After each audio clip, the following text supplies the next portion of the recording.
Hello students, this is your supply chain management and your chapter 11 customer service strategy and practices. Customer service strategy and practices जिसे हम ग्राहक सेवा रणनीति एवं पद्धतियां भी कहते हैं। तो चलिए हम अपना चैप्टर स्टार्ट करते हैं। सप्लाई चेन मैनेजमेंट सप्लायर से एंड यूजर तक प्रोडक्ट इंफॉर्मेशन और कैश फ्लो के लिए विभिन्न प्रक्रियाओं का एक नेटवर्क है। आजकल आपूर्ति श्रृंखला प्रबंधन एक कॉम्प्लेक्स ग्लोबल इकोनॉमी में बिजनेस करने के लिए बहुत ही वाइडली रिकॉग्नाइज्ड है, पहचानी जाती है। Customer focus supply chain management एक स्ट्रैटेजिक धारणा है और यह इस बात पर आधारित है कि अपने उत्पादों और सेवाओं द्वारा ग्राहकों की संतुष्टि को बढ़ाने से दीर्घकाल में अपने संस्थान एवं आपूर्ति श्रृंखला के भागीदारों की प्रॉफिटेबिलिटी और एफिशिएंसी को इंक्रीज किया जा सकता है। इंक्रीज्ड कस्टमर सेटिस्फैक्शन का अर्थ है greater profitability because loyal and satisfied customers long term revenues देते हैं और लागत को रिड्यूस करते हैं। हमेशा ही संतुष्ट कस्टमर को मेंटेन करना एक नए कस्टमर को बनाने के कंपैरिजन में ज़्यादा आसान होता है। सप्लाई चेन मैनेजमेंट में सक्सेस टूल से नहीं मिलता बल्कि कस्टमर और सप्लायर्स के रिलेशनशिप से मिलता है। कस्टमर सर्विसेज का अर्थ है कि कस्टमर को परचेस करने से पहले, परचेस करने के दौरान और परचेस के बाद सर्विस प्रोवाइड करना है।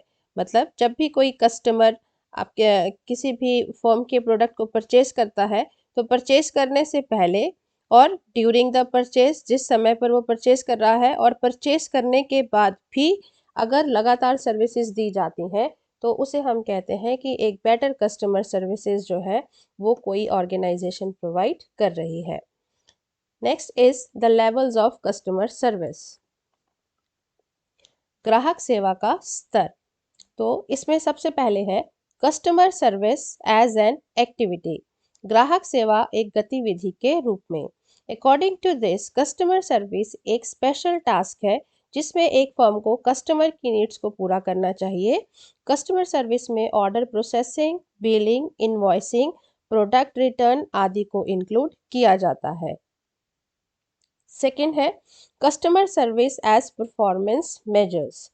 This level emphasizes customer service in forms of specific performance measures like percentage of orders delivered on time और टाइम लिमिट में पूरे किए गए ऑर्डर्स का नंबर। नेक्स्ट थर्ड है customer service as a philosophy. यह लेवल कस्टमर सर्विस की quality पर जोर देता है और सुपीरियर कस्टमर सर्विस प्रोवाइड करके कस्टमर सेटिस्फैक्शन को अचीव किया जाता है। सुपीरियर कस्टमर सर्विस मीन्स कि हाई लेवल कस्टमर सर्विस को प्रोवाइड करके कस्टमर सेटिस्फैक्शन को अचीव किया जाता है। नेक्स्ट है features of a good customer service और स्ट्रैटेजीज फॉर कंज्यूमर सर्विस। तो एक अच्छी ग्राहक सेवा की क्या विशेषताएं होनी चाहिए वो भी यहाँ पर एक्सप्लेन किया है। तो उस पहली विशेषता में है, सबसे पहले है product knowledge. Product knowledge means उत्पाद का ज्ञान। इफेक्टिव कस्टमर सर्विस के लिए कंपनी के द्वारा दी गई प्रोडक्ट और सर्विस की फुल नॉलेज होना ज़रूरी है।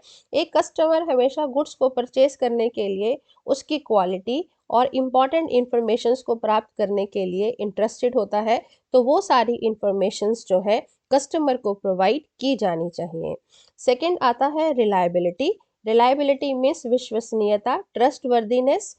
कस्टमर को विश्वसनीयता प्रोवाइड करना हाई वैल्यू फंक्शन है, क्योंकि जब तक कस्टमर का उस ऑर्गेनाइजेशन के अंदर या सप्लायर में ट्रस्ट नहीं बनेगा, विश्वास नहीं बनेगा, तब तक उसमें उतना सेटिस्फैक्शन का लेवल नहीं हो सकता।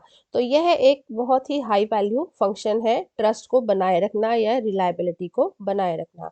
कीपिंग प्रोमिसेस, कस्टमर की कंप्लेंट्स को अटेंड करना। प्रोडक्ट रिप्लेसमेंट, कस्टमर को प्रोवाइड करने का अर्थ है कि कंपनी अपनी सेवाएं देने के लिए प्रतिबद्ध है। मतलब जो कंपनी ने अपने प्रोमिस किए हैं उसके लिए कंपनी कमिटेड है कि उसने जो सेवाएं देने का प्रॉमिस किया है वो एज इट इज़ ही सर्विसेज अपने कस्टमर्स को प्रोवाइड कर रही हैं। थर्ड आता है कंसल्टेटिव सेलिंग। कंसल्टेटिव सेलिंग का मतलब है परामर्श का विक्रय। एक अच्छी ग्राहक सेवा विशेषता में परामर्श के विक्रय की विधि है। एक कंपनी यह पता लगाने की कोशिश करती है कि कस्टमर उसके प्रोडक्ट को कंज्यूम क्यों कर रहा है, what are their problems and opportunities. इस नॉलेज से कस्टमर की प्रॉब्लम सॉल्विंग की में हेल्प मिलती है तथा कंपनी की कॉस्ट को रिड्यूस किया जा सकता है और सेल्स को भी इंक्रीज किया जा सकता है। नेक्स्ट आता है ट्रेनिंग। ट्रेनिंग का मतलब है प्रशिक्षण।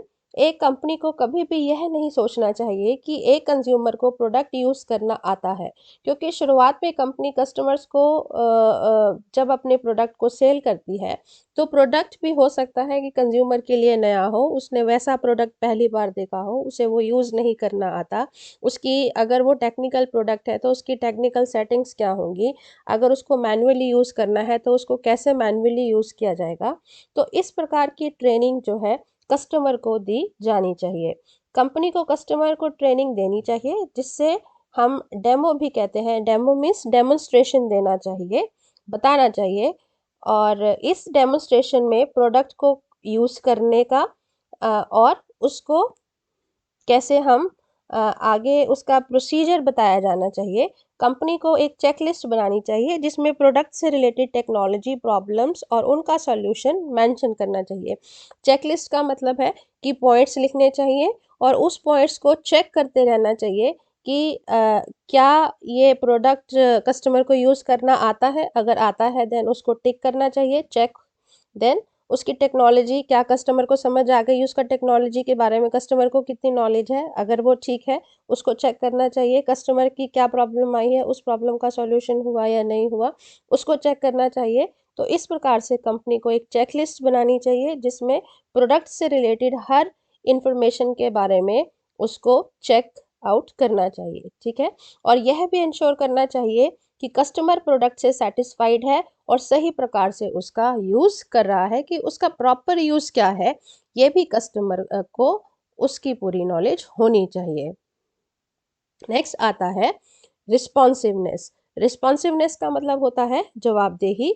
जब एक कस्टमर स्टोर में एंटर करता है या कॉल करता है या ऑनलाइन कांटेक्ट करता है तो उसकी प्रेजेंस को कितनी देर के बाद स्वीकार किया जाता है। मतलब कि कंपनी जब भी कोई कस्टमर उस कंपनी से कांटेक्ट करता है, चाहे वो उसका फिजिकल कांटेक्ट है यानी कि वो उनके स्टोर में एंटर कर रहा है, या वो कॉल करता है, या वो ईमेल के थ्रू कांटेक्ट करता है, तो कितने टाइम गैप में सप्लायर जो है उसको अटेंड करता है, उसकी प्रेजेंस को स्वीकार किया जाता है, उसे हम कहते हैं रिस्पॉन्सिवनेस।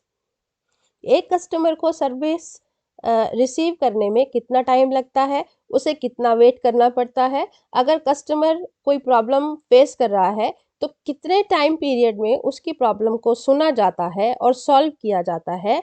ये सभी फैक्टर्स एक अच्छी कस्टमर सर्विस प्रोवाइड करने के लिए बहुत इम्पॉर्टेंट है।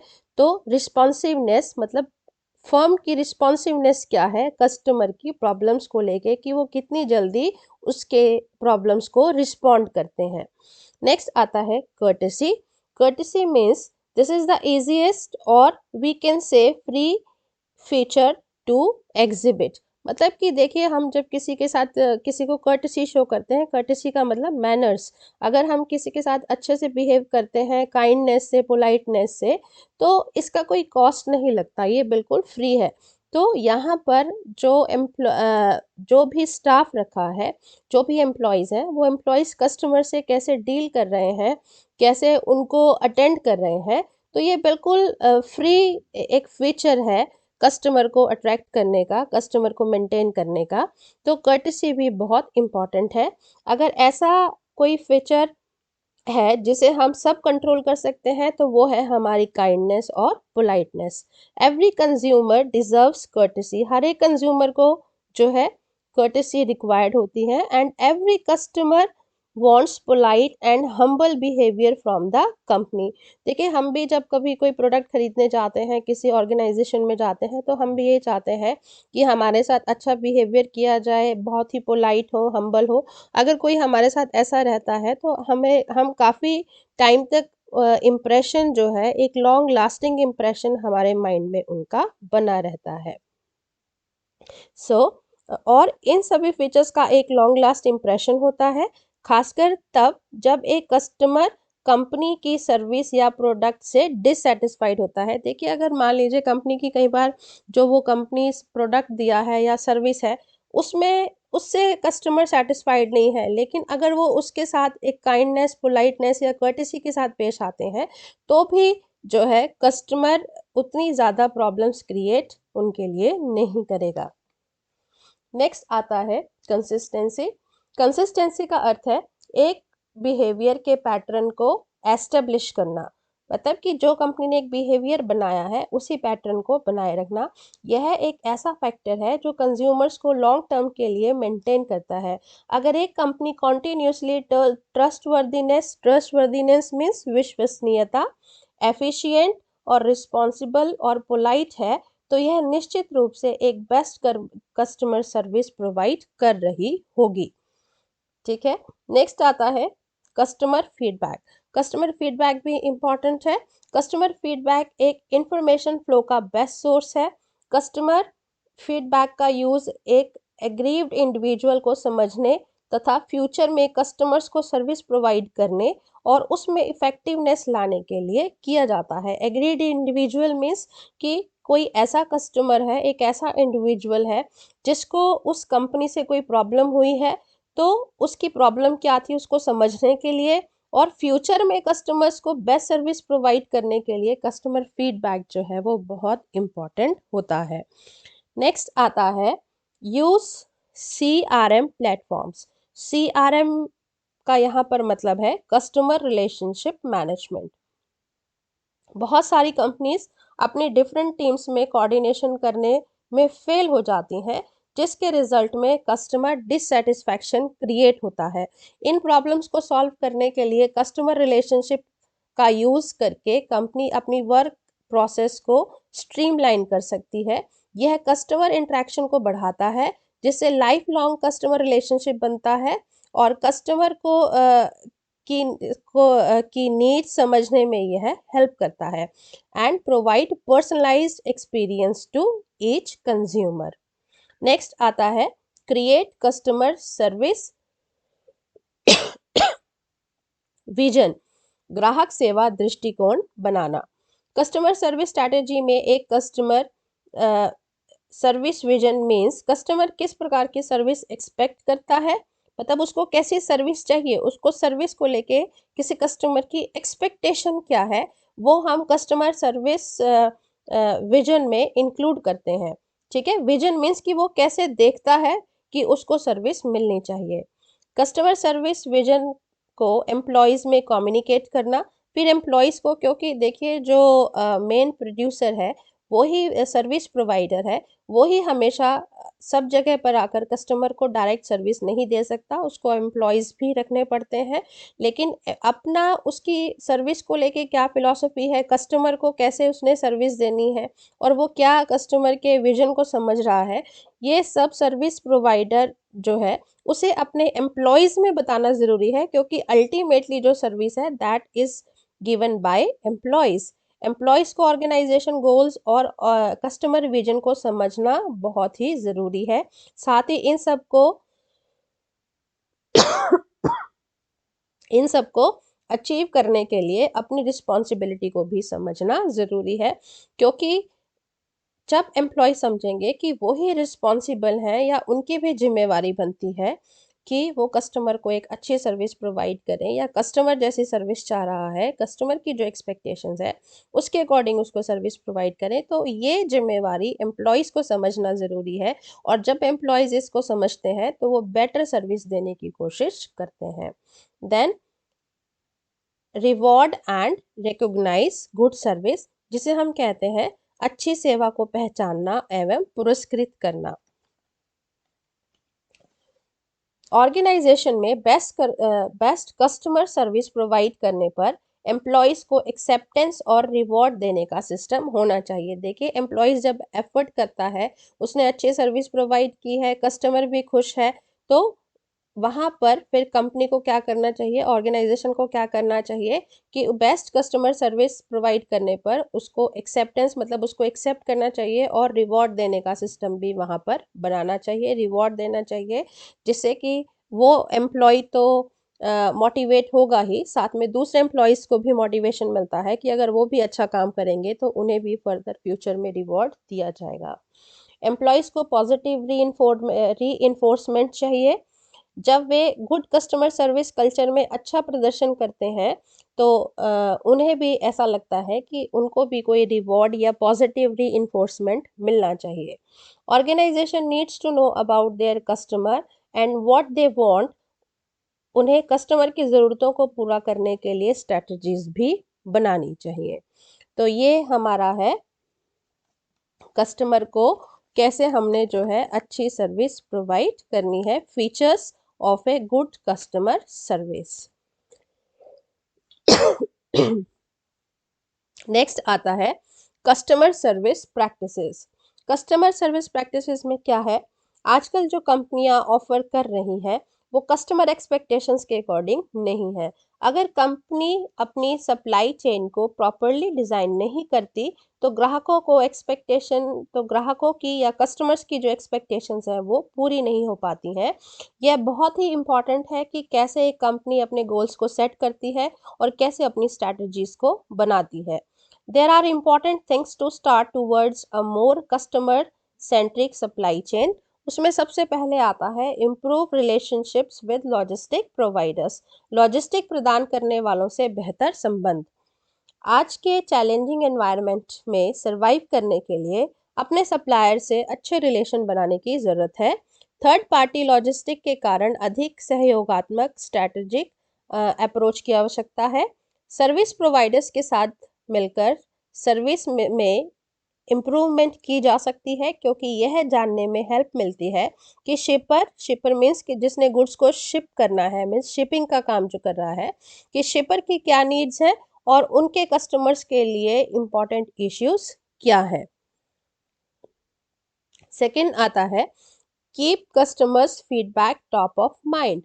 मीन्स ग्राहकों की प्रतिक्रियाओं को ध्यान में रखें कि जो कस्टमर का फीडबैक मिला है उसको सबसे ज़्यादा जो है ध्यान में रखना चाहिए।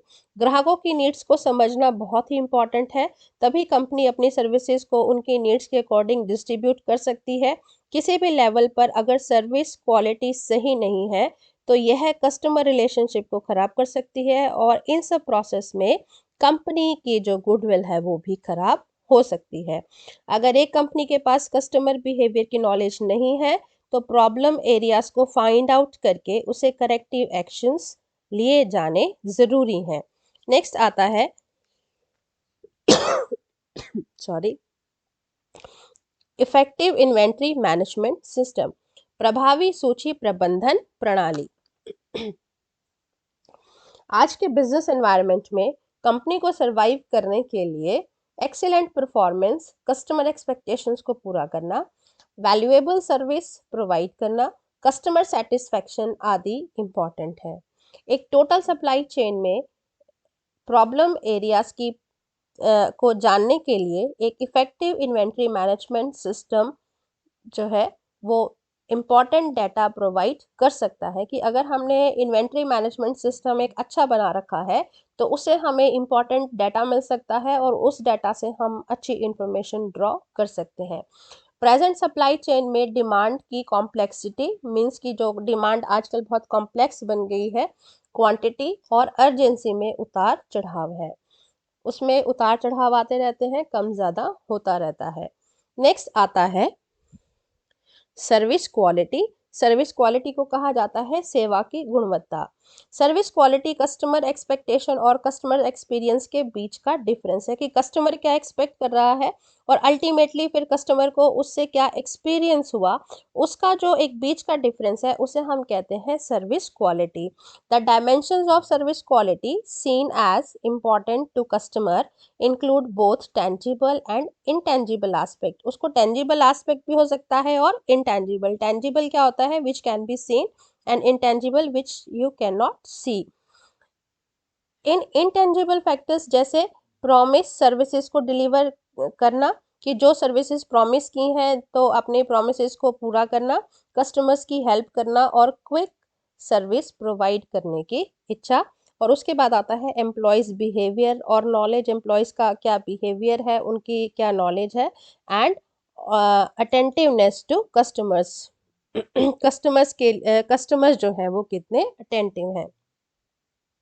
सर्विस प्रोसेस मेजर्स के रिलेशन में कस्टमर एक्सपेक्टेशन और कॉन्सेप्ट जैसे कि सुविधा means convenience, flexibility, personalised attention और इंफॉर्मेशन के साथ साथ लॉजिस्टिक सर्विस प्रोसेस के मेजर्स जैसे speed, availability, accuracy and consistency एक कस्टमर सेटिस्फैक्शन के लिए बहुत ज़्यादा इम्पॉर्टेंट है। उसके बाद आता है effective tracking system. Effective tracking system को हम कहते हैं प्रभावी ट्रैकिंग प्रणाली। इफेक्टिव ट्रैकिंग सिस्टम एक सक्सेसफुल परफॉर्मेंस के लिए इम्पॉर्टेंट है। इफेक्टिव ट्रैकिंग सिस्टम से customer can track where the products are located, कि प्रोडक्ट्स कहाँ पर है, and when products will be approaching them, और कैसे वो कब तक उनके पास पहुंच जाएंगे। ये आप वैसे भी आजकल देखते हैं जब ऑनलाइन हम कुछ भी ऑर्डर करते हैं अमेज़ॉन से, फ्लिपकार्ट से, तो हमें पता चल जाता है कि क्या लोकेशन है, वो प्रोडक्ट शिप हो चुके हैं, शिपिंग हो चुकी है, और वो ट्रैक हो जाते हैं कि अभी कहाँ तक पहुँचे हैं और किस समय तक वो कस्टमर तक डिलीवर होंगे। तो ये सारा क्या होता है? Trekking system effective tracking system है। तो हम उसको एज अ कस्टमर ट्रैक कर पाते हैं कि एक्चुअल में हमारा प्रोडक्ट इस समय पर या किसी पर्टिकुलर टाइम पर किस लोकेशन में है। When products will be approaching them, कि प्रोडक्ट्स उनके पास कब पहुंचेगा। एक इफेक्टिव सिस्टम कस्टमर को टाइमली गुड्स की डिलीवरी इंश्योर करते हैं। So we can conclude by saying customer service is a process for providing competitive advantage and adding benefits to supply chain in order to maximize the total value to the ultimate customer। I think ये आपको clear होगा। So this is all about your chapter. Thank you very much.